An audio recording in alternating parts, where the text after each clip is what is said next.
नमस्ते दोस्तों। आज हम इस वीडियो में चर्चा करेंगे पैर पौधों के जार के विषय में। आप लोगों से निवेदन है, इस वीडियो को पूरा जरूर देखें और इसके लाभ जरूर उठाएं। अच्छा लगे तो चैनल को सब्सक्राइब करके जरूर रखें। आगे से और भी जानकारी आप लोगों तक लाते रहेंगे। आइए जानते हैं सिंह राशि। इस राशि का स्वामी सूर्य है। इस राशि के लिए जामुन, साइजिजियम कुमिनी या बरगद का पेड़ लगाना फायदेमंद हो सकता है। आगे और भी सुने, माणिक्य नहीं पहन सकते तो हाथ में बांधें। इस पेड़ की जड़ सूर्य देव की कृपा से चमक सकती है किस्मत।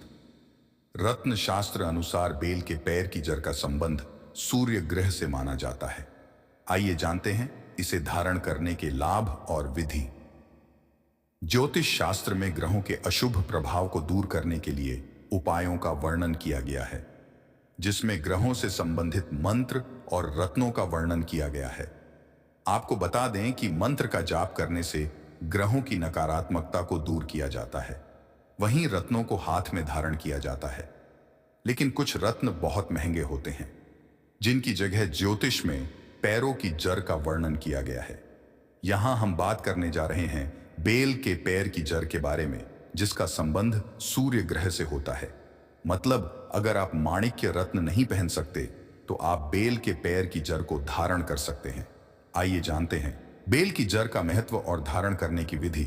बेल की जड़ धारण करने के लाभ। रत्न शास्त्र अनुसार बेल की जड़ सूर्य के रत्न माणिक्य के समान शुभ फल प्रदान करती है। बेल की जड़ धारण करने से आपके आत्मविश्वास में वृद्धि हो सकती है। इस जड़ को धारण करने से हृदय रोग, आंख के रोग, पित्त विकार से भी मुक्ति मिल सकती है।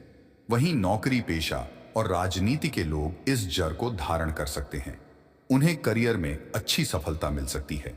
ये लोग धारण कर सकते हैं बेल की जड़। वैदिक ज्योतिष के मुताबिक मेष, सिंह और धनु लग्न के जातक बेल की जड़ धारण कर सकते हैं। साथ ही धन स्थान, दशम भाव, नवम भाव, पंचम भाव, एकादश भाव में सूर्य उच्च के विराजमान हैं तो भी बेल की जड़ धारण कर सकते हैं। साथ ही अगर सूर्य देव नवमांश में उच्च के विराजमान हो तो भी बेल की जड़ पहन सकते हैं। इस विधि से करें धारण। रत्न शास्त्र अनुसार बेल की जड़ को कृतिका नक्षत्र में खरीद कर लाना चाहिए। साथ ही इसे रविवार को सुबह धारण करना चाहिए। आप इसे लाल कपड़े में बांधकर गले या हाथ में धारण कर सकते हैं। सबसे पहले गाय के दूध और गंगा जल से बेल के पैर की जड़ को शुद्ध कर लें। उसके बाद मंदिर के सामने बैठकर एक माला सूर्य देव के मंत्र ओम सूर्याय नम का जाप करें और फिर धारण कर लें। सिंह राशि एस वृक्ष से पूजन करें, मनोकामना पूर्ण हो जाएगा। इस विधि का उपयोग आप लोग जरूर करें। आइए सुनते हैं। हिंदू धर्म शास्त्रों के मतानुसार 84 लाख योनियों को भोगने के पश्चात बमुश्किल मानव देह प्राप्त होती है। ईश्वर ने संयोग से हमें जो अमूल्य मानव देह प्रदान की है, यदि उसका पारमार्थिक कार्यों, सत्कार्यों में सही सही उपयोग कर लिया जाए तो ऐसा कहते हैं कि लोक के साथ परलोक भी सुधर जाता है। एक तरफ हमारे जंगल दिन पर दिन उजाड़ होते जा रहे हैं और शहरों से लेकर नगरों तक सीमेंट कंक्रीट के जंगल सुरस्सा के मुंह की मानिंद फैलते ही जा रहे हैं। ऐसे समय में कोई भी व्यक्ति अगर पौधारोपण करे तो उसे पुण्य की प्राप्ति तो होगी ही, साथ ही बिगड़ते पर्यावरण में भी आशातीत सुधार होगा।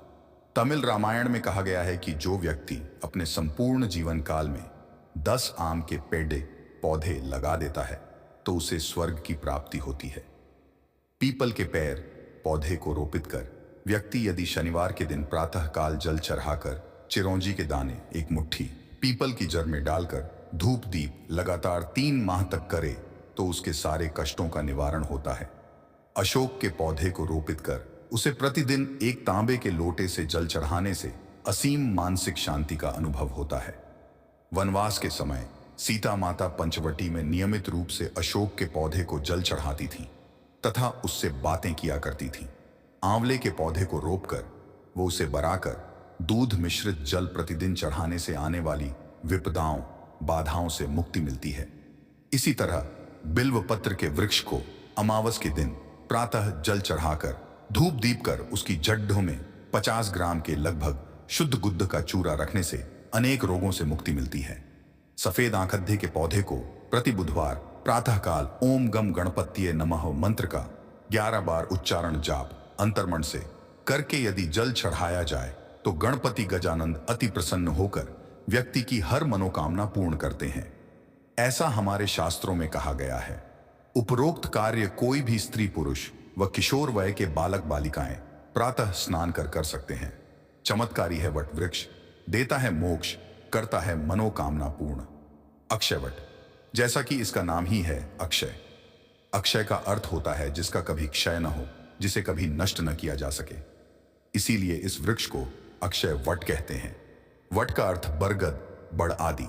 इस वृक्ष को मनोरथ वृक्ष भी कहते हैं, अर्थात मोक्ष देने वाला या मनोकामना पूर्ण करने वाला। यह वृक्ष प्रयाग में स्थित है। हिंदुओं के पवित्र तीर्थों के नाम बदलने के द्वारा में प्रयाग का नाम बदलकर मुगल बादशाह अकबर ने अल्लाहाबाद कर दिया था, जो बिगड़कर इलाहाबाद हो गया। यह वृक्ष इलाहाबाद के संगम तट पर हजारों वर्षों से स्थित है। 557 वर्ष पुराने हैं वृक्ष। पुरातत्व विज्ञान के वैज्ञानिक शोध के अनुसार इस वृक्ष की रासायनिक उम्र 3550 ईसा पूर्व की बताई जाती है, अर्थात 350 पाव 2027 वर्ष का यह वृक्ष है। पर्याप्त सुरक्षा के बीच संगम के निकट किले में अक्षयवट की एक डाल के दर्शन कराए जाते हैं। पूरा पैर कभी नहीं दिखाया जाता। सप्ताह में 2 दिन अक्षयवट के दर्शन के लिए द्वार खोले जाते हैं। हालांकि देखरेख के अभाव में अब यह वृक्ष सूखने लगा है। अक्षयवट और इतिहासकार। अक्षयवट का जिक्र पुराणों में भी मिलता है, लेकिन यह कहना आसान नहीं कि यह वही वृक्ष है या कि कोई दूसरा। सन 1030 में अलबरूनी ने इसे प्रयाग का पेड़ बताते हुए लिखा कि इस अजीबोगरीब पेड़ की कुछ शाखाएं ऊपर की तरफ और कुछ नीचे की तरफ जा रही हैं। इनमें पत्तियां नहीं हैं। 11वीं शताब्दी में समकालीन इतिहासकार महमूद गर्दीजी ने लिखा है कि एक बड़ा सा वट वृक्ष गंगा यमुना तट पर स्थित है, जिस पर चढ़कर लोग आत्महत्या करते हैं। 13वीं शताब्दी में जामी उत तवारीख के लेखक फजल-ए-उल्लाह रशीउद्दीन अब्दुल खैर भी इस पेड़ पर चढ़कर आत्महत्याएं किए जाने का जिक्र करते हैं। अकबर के समकालीन इतिहासकार बदायूनी ने भी लिखा है कि तमाम काफिर लोग मोक्ष की आस में इस वृक्ष पर चढ़कर नदी में कूदकर खुदकुशी कर लेते हैं। संभवतः इसी कारण इस वृक्ष को 7वीं शताब्दी में वेहनत्सांग की यात्रा के संस्मरण को आधार बनाकर इतिहासकार वॉटर्स ने आदमखोर वृक्ष की संज्ञा दी थी। अकबर ने इस वृक्ष और इससे लगे मंदिर के आसपास एक किला बनाने की सोच, और इसी के चलते उसने मंदिरों को तोड़ दिया, लेकिन वृक्ष को रहने दिया। हिंदुओं की इस वृक्ष से आस्था जुड़ी होने के कारण प्राचीन वृक्ष का तना पातालपुरी में स्थापित कर दिया गया। बाद में जब इस स्थान को लोगों के लिए खोला गया तो उसे पातालपुरी नाम दिया गया। जिस जगह पर अक्षयवट था वहां पर रानी महल बन गया। आज सामान्य जन उसी पातालपुरी के अक्षयवट के दर्शन करते हैं, जबकि असली अक्षयवट आज भी किले के भीतर मौजूद है।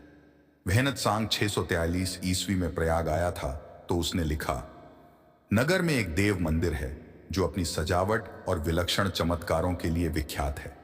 इसके विषय में प्रसिद्ध है कि जो कोई यहाँ 1 पैसा चढ़ाता है वह मानो और तीर्थ स्थानों में सहस्र स्वर्ण मुद्राएं चढ़ाने जैसा है, और यदि यहाँ आत्मघात द्वारा कोई अपने प्राण विसर्जन कर दे तो वह सदैव के लिए स्वर्ग चला जाता है। मंदिर के आंगन में एक विशाल वृक्ष है जिसकी शाखाएं और पत्तियां बड़े क्षेत्र तक फैली हुई हैं। इसकी सघन छाया में दाईं और बाईं ओर स्वर्ग की लालसा में इस वृक्ष से गिरकर अपने प्राण दे चुके लोगों की अस्थियों के ढेर लगे हैं। वृक्ष को नष्ट करने के अनेक प्रयास हुए। पठान राजाओं और उनके पूर्वजों ने भी इसे नष्ट करने की असफल कोशिशें की हैं।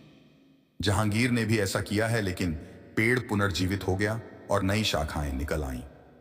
वर्ष 1663 में खुलासत उतवारी ग्रंथ में भी इसका उल्लेख है कि जहांगीर के आदेश पर इस अक्षयवट को काट दिया गया था, लेकिन वह फिर उग आया। औरंगजेब ने इस वृक्ष को नष्ट करने के बहुत प्रयास किए। इसे खुदवाया, जलवाया, इसकी जड़ों में तेजाब तक डलवाया, किंतु वर प्राप्त यह अक्षयवट आज भी विराजमान है।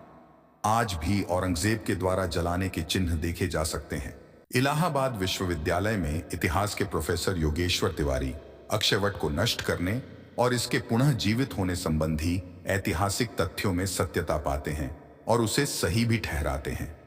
दरअसल इस वृक्ष की जड़ें इतने गहरी गई हैं जिसे जानना मुश्किल है। धार्मिक महत्व। द्वादश माधव के अनुसार बालमुकुंद माधव इसी अक्षयवट में विराजमान हैं। यह वही स्थान है जहां माता सीता ने गंगा की प्रार्थना की थी और जैन धर्म के पद्माचार्य की उपासना पूरी हुई थी।